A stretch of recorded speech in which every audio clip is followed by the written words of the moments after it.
नारायण सेवा समिति के माध्यम से नगर के सभी प्रतिष्ठित संस्थाएं तिरंगा यात्रा का आयोजन में शामिल हुई है।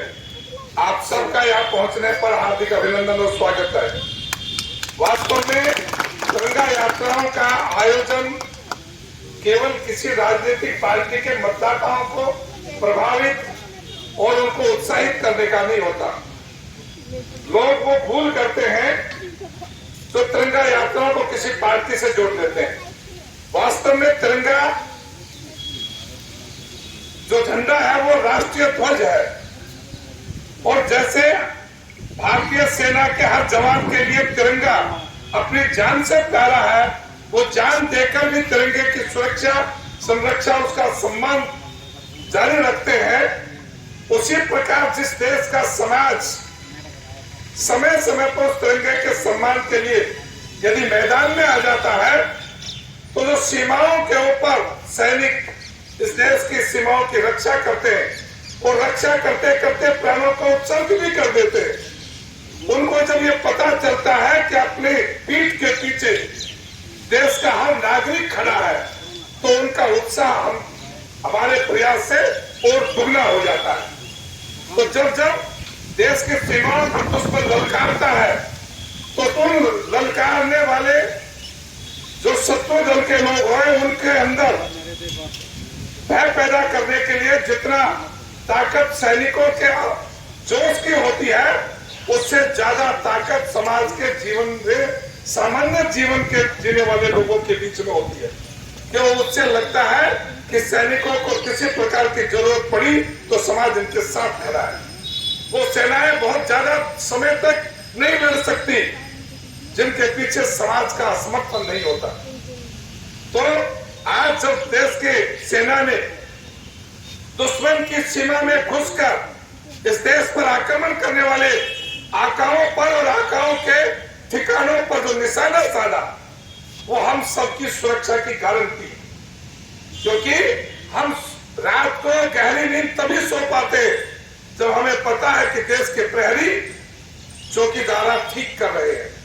आप सोच कर देखो जरा, गांव का, गली का, देश का सीमाओं पर रक्षा करने वाले सैनिक यदि आलस्य में पता चले कि वो घुसपैठ करा देंगे, वो हार जाएंगे, वो हथियार डाल देंगे तो आपको नींद आ सकती है, आपका व्यापार हो सकता है, आपके आनंद मंगल के कार्यक्रम हो सकते हैं, ये कभी नहीं हो सकते। इसलिए उस बात की गारंटी के लिए उनके हृदय में हमारे प्रति प्रेम भी जागना चाहिए। यदि हम देश की सीमाओं पर हैं तो देश के नागरिक भी आज जरूरत पड़ेगी तो हमारे साथ खड़े हैं। इसलिए ये हम सब नागरिकों का, सामान्य मानवीय का भी दायित्व बनता है कि जब जब देश के ऊपर किसी प्रकार का आक्रमण हो, जिस प्रकार की आपत्ति हो, तो उस आपत्ति के अंदर देश और सेना के साथ हम खड़े रहे। दुनिया के अंदर 3 देशों के अंदर युद्ध चल रहे हैं, आप सबको ध्यान है। रूस अपने आप को बहुत बड़ी दुनिया की ताकत मानता था, लेकिन एक छोटे से देश ने उसके नाक में दम कर दिया। भाई 3 साल बीतने के बाद भी ये गारंटी नहीं है कि वो जीत जाएंगे और ये उनको परास्त कर देंगे। इजराइल और हमास, फिलिस्तीन का युद्ध चल रहा है, कितने साल हो गए, हजारों लोग और करोड़ों अरबों रुपए की संपत्ति स्वाह हो गई, लेकिन परिणाम नहीं आ पाया। वो अपने निशाने पर अचूक नहीं पहुंच पाए। लेकिन भारतीय सेना के शौर्य को देखिए कि उन्होंने दुश्मन के ठिकानों को बिना किसी जंग के उनको ध्वस्त कर दिया। और जब दुश्मन की सेना ने भारत पर आक्रमण करने की कोशिश की तो उनके तमाम प्रयासों को नस्तनाबूद कर दिया।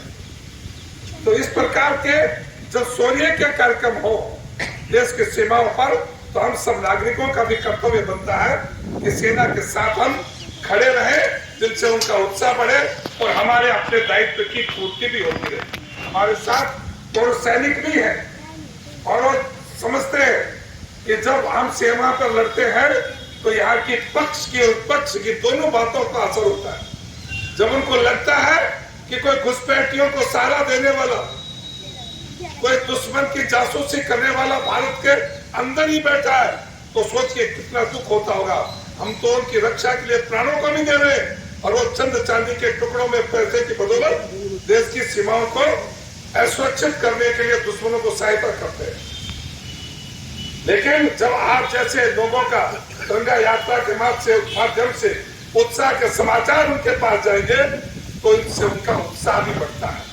हमारा ये काम किसी राजनीतिक दल या किसी राजनीतिक परिस्थितियों के लिए नहीं, भारतीय सेना के पराक्रम को जो उन्होंने प्रदर्शन किया उनके प्रति अपना समर्थन करने के लिए, उनका अभिनंदन करने के लिए और उनके प्रति अपनी कृतज्ञता व्यक्त करने के लिए, और जो इस अभियान में अपने प्राणों को उत्सर्ग कर चुके कुछ जवान, उनके